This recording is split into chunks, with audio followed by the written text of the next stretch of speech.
नमस्कार मेरे प्यारे YouTube के दोस्तों, मैं हूं मिस्टर जीटी और आज के पोस्टकास्ट में आपके लिए बहुत ही डरावनी और जबरदस्त कहानी लेकर के तो स्टोरी को शुरू करें उससे पहले मैं आपसे कहूंगा कि अगर अब तक भी आप हमारे YouTube चैनल के दोस्त नहीं बने हैं तो चैनल को सब्सक्राइब करके इस रिश्ते को दिल से मजबूर कीजिए ताकि हर रोज आपको जबरदस्त कहानी मिल सके। तो चलिए इस स्टोरी को शुरू करता हूँ। रेगिस्तान के भूतिया गांव की कहानी। राजस्थान के एक छोटे से गांव की ये कहानी है जो उस रेगिस्तान के बीचों बीच स्थित था जहां दूर दूर तक केवल रेत के टीले और सूनी सड़कों का ही सामना होता था। इस गांव का नाम था खौफगर। इस गांव में बहुत कम लोग बसे हुए थे और यहाँ रात होते ही सन्नाटा पसर जाता था। गांव के लोग मानते थे कि यहाँ के रेत के टीले में भूतों का बसेरा है।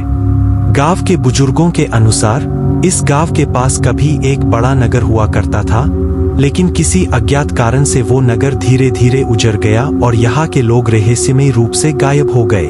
माना जाता था कि उन लोगों की आत्माएं आज भी उस इलाके में भटक रही है और किसी भी आने जाने वाले को परेशान करती है। एक बार गांव के कुछ नौजवानों ने इस बात की सच्चाई जानने के लिए रात के वक्त रेत के टीले की ओर जाने का फैसला किया।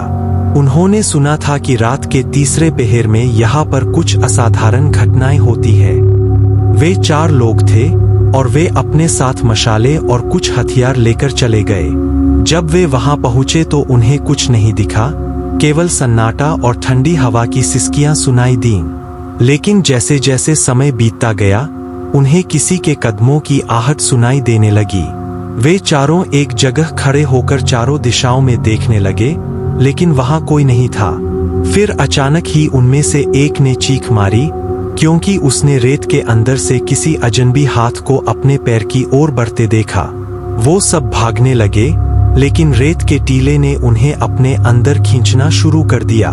चारों ने पूरी कोशिश की, लेकिन 3 को रेत के अंदर खींच लिया गया और उनमें से केवल एक भागने में सफल हुआ। जब वह गांव पहुंचा तो उसने गांव वालों को सारी घटना बताई। उसने बताया कि जब वह रेत के टीले से भाग रहा था तो उसे पीछे से लोगों के चीखने चिल्लाने की आवाजें सुनाई दे रही थीं, जैसे कोई उनसे मदद मांग रहा हो। उस एक रात के बाद कोई भी व्यक्ति उस रेत के टीले की ओर जाने की हिम्मत नहीं कर पाया। आज भी खौफगर गांव में लोग रात को जल्दी सो जाते हैं और उस भूतिया टीले की ओर जाने से कतराते हैं। कहते हैं कि जो भी वहां गया वो कभी लौटकर नहीं आया। गांव वाले मानते हैं कि वो टीला एक प्राचीन श्राप से जुड़ा हुआ है और वहां की आत्माएं आज भी अपनी मुक्ति की तलाश में है। गांव में उस हादसे के बाद एक अजीब सा खौफ फैल गया था। लोग रात के समय घरों से बाहर निकलने की हिम्मत नहीं करते थे, लेकिन उस हादसे में बच निकले नौजवान, जिसका नाम अर्जुन था, वो उस डरावने अनुभव से उबर नहीं पा रहा था। उसे रात को सपने आते जिसमें उसे अपने दोस्तों की चीखें सुनाई देती और वह पसीने से लथपथ उठ जाता। एक दिन अर्जुन के घर में एक अनजान आदमी आया। उसने खुद को एक साधु बताया और कहा कि उसने इस गांव की भयानक कहानियों के बारे में सुना है। उसने अर्जुन से कहा कि वो उसकी मदद कर सकता है, बशर्ते अर्जुन उसे उस स्थान पर ले जाए जहां उसके दोस्त गायब हुए थे। अर्जुन ने कुछ देर सोचा, फिर गांव वालों से सलाह मशविरा करने के बाद साधु के साथ जाने का फैसला किया। रात के वक्त साधु और अर्जुन उस रेत के टीले की ओर निकले। जब वे वहां पहुंचे तो साधु ने अपनी साधना शुरू की। उसने मंत्रों का जाप किया और हवन करने लगा। कुछ ही देर में अजीब घटनाएं होने लगीं। रेत से धुएं की लहरें उठने लगीं और वहां के माहौल में भारीपन छा गया। अर्जुन की धड़कनें तेज हो गईं, लेकिन साधु पूरी तरह शांत था।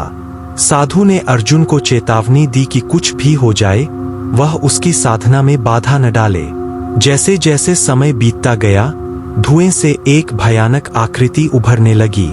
वह आकृति उस इलाके के पूर्वजों की आत्माओं की थी जो उस श्राप का कारण बनी थीं। साधु ने उनसे संवाद करने की कोशिश की, लेकिन तभी एक जोरदार धमाका हुआ और वो आकृति अचानक से गायब हो गई। साधु की आंखें एकाएक चमक उठीं और उसने अर्जुन को वहां से तुरंत भागने का आदेश दिया। भागते भागते साधु ने अर्जुन को बताया कि वो आत्माएं बहुत शक्तिशाली है और उनकी मुक्ति के लिए कोई आसान उपाय नहीं है। गांव पर बहुत बड़ा संकट मंडरा रहा है और अगर समय रहते कोई हल नहीं निकाला गया तो पूरा गांव उस श्राप का शिकार हो सकता है। अर्जुन और साधु गांव वापस लौट आए, लेकिन साधु अब गांव में रुकना नहीं चाहता था। उसने अर्जुन को बताया कि उसे इस श्राप का हल ढूंढने के लिए कुछ विशेष सामग्री चाहिए जो सिर्फ एक प्राचीन मंदिर में मिलेगी। यह मंदिर रेगिस्तान के दूसरी ओर स्थित था, जहां पहुंचना आसान नहीं था। अर्जुन ने गांव वालों को इस बात की जानकारी दी, लेकिन गांव वाले बहुत डरे हुए थे। वे साधु के साथ जाने को तैयार नहीं थे। अंततः अर्जुन ने अकेले ही उस मंदिर तक जाने का फैसला किया। साधु ने उसे कुछ निर्देश दिए और एक ताबीज दिया जो उसे बुरी आत्माओं से बचा सकता था। अर्जुन रेगिस्तान के विशाल टीले और भयानक रास्तों को पार करते हुए उस मंदिर तक पहुंचा। वहां पहुंचकर उसने देखा कि मंदिर बहुत पुराना और खंडहर में बदल चुका था, लेकिन साधु ने उसे बताया था कि मंदिर के अंदर एक गुप्त कक्ष है जहां उसे उस श्राप को तोड़ने का मंत्र मिलेगा। अर्जुन ने मंदिर के अंदर जाकर उस कक्ष की तलाश शुरू की। अचानक ही उसे एक दरवाजा दिखा जो आधा खुला हुआ था। उसने अंदर जाकर देखा कि वहां एक पुरानी पांडुलिपि रखी हुई थी। जैसे ही उसने उस पांडुलिपि को उठाया, मंदिर के अंदर तेज आंधी चलने लगी और चारों ओर से भयानक आवाजें आने लगीं। अर्जुन ने जल्दी से पांडुलिपि को उठाया और मंदिर से बाहर निकलने की कोशिश की, लेकिन दरवाजा बंद हो गया। तभी उसे एहसास हुआ कि वो श्रापित आत्माओं ने उसे वहां फंसा लिया है। अर्जुन ने ताबीज को हाथ में पकड़कर मंत्र पढ़ने शुरू किए जो साधु ने उसे सिखाए थे। कुछ ही पलों में आंधी शांत हो गई और दरवाजा अपने आप खुल गया। अर्जुन ने तुरंत मंदिर से बाहर भागकर गांव की ओर वापस जाने का फैसला किया। गांव में वापस लौटने पर अर्जुन ने साधु को पांडुलिपि सौंपी। साधु ने उसे पढ़कर बताया कि इसमें उस श्राप का रहस्य लिखा है। यह श्राप सदियों पुराना था, जब इस गांव के पूर्वजों ने एक निर्दोष परिवार पर अत्याचार किया था और उन्हें जिंदा जलाया था। उसी परिवार की आत्माएं इस गांव को श्रापित करती आई थीं। श्राप को तोड़ने के लिए साधु ने एक विशेष यज्ञ का आयोजन किया। इस यज्ञ के दौरान उन्हें उन आत्माओं का सामना करना था जो अब तक किसी भी साधना या पूजा को नहीं मानती थीं। यज्ञ शुरू हुआ और साधु ने अपने मंत्रों के जरिए उन आत्माओं को शांत करने की कोशिश की। जैसे ही यज्ञ का अंतिम चरण आया, चारों ओर भयानक चीख पुकार मच गई। रेत के टीले से उठकर वह आत्माएं गांव की ओर बढ़ने लगीं। गांव वाले डर के मारे अपने घरों में छिप गए, लेकिन साधु और अर्जुन ने हिम्मत नहीं हारी। साधु ने एक अंतिम मंत्र का उच्चारण किया और यज्ञ की अग्नि को प्रज्वलित किया। अचानक ही आत्माएं उस अग्नि में समा गईं और उनकी चीखें शांत हो गईं। गांव के चारों ओर का वातावरण अचानक से साफ हो गया और आसमान में चमकता हुआ सूरज दिखाई देने लगा। गांव वाले बाहर निकले और देखा कि साधु और अर्जुन ने मिलकर गांव को उस भयानक श्राप से मुक्ति दिलाई थी। लेकिन उस अंतिम लड़ाई में साधु की जान चली गई। अर्जुन ने साधु की अंतिम इच्छा के अनुसार उसे गांव के पास ही समाधि दी और उसके बलिदान को याद करते हुए गांव वालों ने वहां एक छोटा मंदिर बनवाया। इस प्रकार खौफकर गांव एक बार फिर से सुरक्षित हो गया और गांव वालों ने उस टीले की ओर जाना बंद कर दिया। अर्जुन को गांव के नायक के रूप में याद किया गया, जिसने अपनी बहादुरी से गांव को भयानक श्राप से मुक्त किया था। साधु की समाधि और गांव में फिर से शांति स्थापित होने के बाद खौफकर के लोग अपने पुराने जीवन की ओर लौटने लगे थे। अर्जुन को गांव के रक्षक के रूप में सम्मानित किया गया, लेकिन उसके दिल में अभी भी एक अजीब सी बेचैनी थी। उसे बार बार महसूस होता कि कुछ अधूरा रह गया है। एक दिन गांव में एक अजनबी महिला आई। उसकी उम्र अधिक नहीं थी, लेकिन उसकी आंखों में एक अजीब सी उदासी थी। उसने गांव वालों से साधु के बारे में पूछा, लेकिन जब उसे बताया गया कि साधु की मृत्यु हो चुकी है, तो उसकी आंखों से आंसू बहने लगे। अर्जुन ने उस महिला से बातचीत की तो उसने बताया कि वह साधु की शिष्या है और उसी के कहने पर वह यहाँ आई है। उस महिला का नाम वैदेही था और उसने अर्जुन को बताया कि साधु ने अपनी मृत्यु से पहले उसे एक और रहस्य बताया था।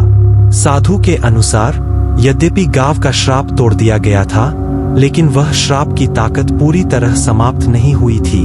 साधु ने वैदेही को इस बात की जिम्मेदारी दी थी कि वह उस बची हुई बुरी शक्ति का पता लगाए और उसे नष्ट करे। अर्जुन, जो पहले ही कई भयानक अनुभवों से गुजर चुका था, ने इस नई चुनौती को स्वीकार करने का फैसला किया। वह वैदेही के साथ मिलकर उस बची हुई बुरी शक्ति को खोजने के लिए निकल पड़ा। इस बार उन्हें गांव के पास की एक पुरानी गुफा में जाना पड़ा। कहा जाता था कि इस गुफा के भीतर अदृश्य शक्तियां रहती है, जो लोगों को भ्रमित कर देती है और उन्हें गुमराह कर देती है। अर्जुन और वैदेही दोनों ने अपने साथ साधु द्वारा दिए गए कुछ सुरक्षा मंत्रों और ताबीजों को रखा और गुफा के अंदर प्रवेश किया। गुफा के अंदर घुसते ही उन्हें ठंडी हवा का झोंका महसूस हुआ। चारों ओर घना अंधकार था और केवल उनकी मशालों की रोशनी ही गुफा के रास्तों को दिखा रही थी। जैसे जैसे वे आगे बढ़े, उन्हें गुफा के दीवारों पर अजीब सी आकृतियां और लिखावटें दिखाई दीं, जो शायद किसी प्राचीन भाषा में थीं। अचानक अर्जुन को महसूस हुआ कि किसी ने उसके कंधे पर हाथ रखा। उसने मुड़कर देखा, लेकिन वहां कोई नहीं था। वैदेही ने उसे शांत किया और बताया कि यह गुफा भ्रम का खेल खेलती है। उन्हें अपने मन और हृदय को मजबूत रखना होगा। गुफा के अंदर गहराई में जाने पर उन्हें एक विशाल कक्ष मिला, जिसके केंद्र में एक प्राचीन वेदी थी। वेदी के चारों ओर रेत की परतें थीं और उसकी सतह पर कुछ रहस्यमय चिन्ह बने हुए थे। वैदेही ने समझा कि यह वही स्थान है जहां बुरी ताकतें छिपी हुई है। वैदेही ने वेदी पर अपने मंत्रों का जाप शुरू किया, लेकिन तभी गुफा में भयानक गूंजने वाली आवाजें आने लगीं। ऐसा लगा जैसे कई आत्माएं एक साथ चिल्ला रही हों। अर्जुन ने वैदेही की रक्षा के लिए अपने ताबीज को कसकर पकड़ लिया। अचानक गुफा के चारों ओर से धुंधलापन छा गया और वेदी से एक अंधेरे की छाया उभरने लगी।